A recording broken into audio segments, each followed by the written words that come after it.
I want to be really clear about the limitations of language, because that's maybe the biggest trap of all. Language is such a power that we as human beings have. Beautiful power, awesome power. I'm pro-language. However, when it comes to speaking of the fundamental, essential truth of who you are, no language can come close. Because part of the power of language is that it defines, it encloses. And so over time, certain words have been used, like self and realization, or even heart. And we get that, we understand that, but we understand it in the way that we understand language, as something that encloses. And in that, it separates from something else. And that's part of maybe it's a major contribution to the war within us, which is then reflected in the war outside. Well, us and them is already language. So when I say, do nothing, or just be still, meet it, I'm not saying that doing something is wrong, or even that do nothing is right. It's not something versus something else. Peace is not something versus something else. It is inclusive. And it is so inclusive that even the word inclusive falls short. It's even inclusive of what's exclusive. So recently someone was asking me, what is non-dual teaching? What is Advaita Vedanta? And I don't consider myself an Advaita Vedantist. I'm not an ist of any kind, really. But all I could say was that non-duality is totality. It includes all duality. It's not an issue of non-duality versus the dualistic view. And it becomes that in our minds, or in our discussions, or in the writings. It becomes one is better than the other, or one is higher than the other, or one is holier. And if we are willing to just really leave all that behind, just for the purpose of investigation, just if we can just forget these terms that have their use and are not wrong, but just for investigation, for a weekend, to forget them, to have no terminology, even though we will use terminology, because we will speak. But to not have that as a true reference point, as the way that we say this is so. The non-dual truth is so, and the dualistic truth is not so. Just to forget that. That's a war right there. In that, actually, the mind opens and doesn't know where to land.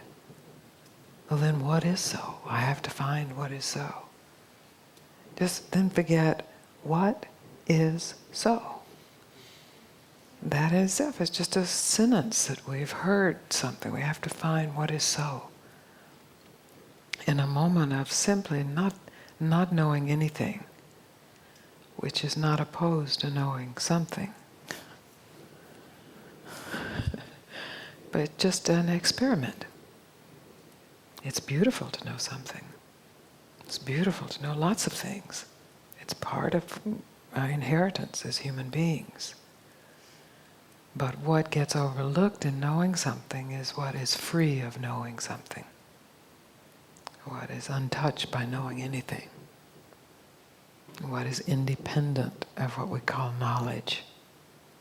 Not separate from it, but independent, free.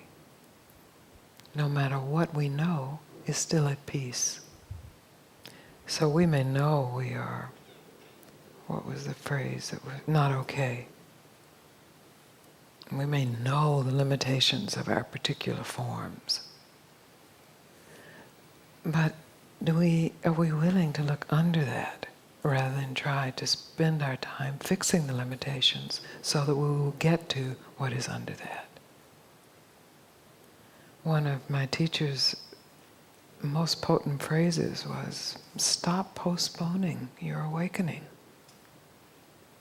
And the mind's capacity to postpone seems to be endless.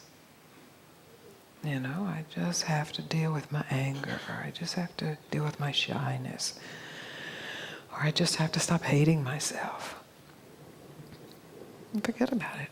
You can hate yourself fully and completely. And when you hate yourself fully and completely, with no story of hating yourself, just the direct experience of full, complete hate of yourself, amazingly, surprisingly, hate reveals love, reveals peace, because then you aren't at war with hating yourself, or you aren't in the drama of hating yourself, or you aren't pretending you don't hate yourself. Your play is finished, the curtain closes, and there's peace. There's a lot in the human psyche, in our collective unconscious, our collective memory that's very hateable. And we know, surely we know, as at least semi-educated adults, the horrors that human beings are capable of.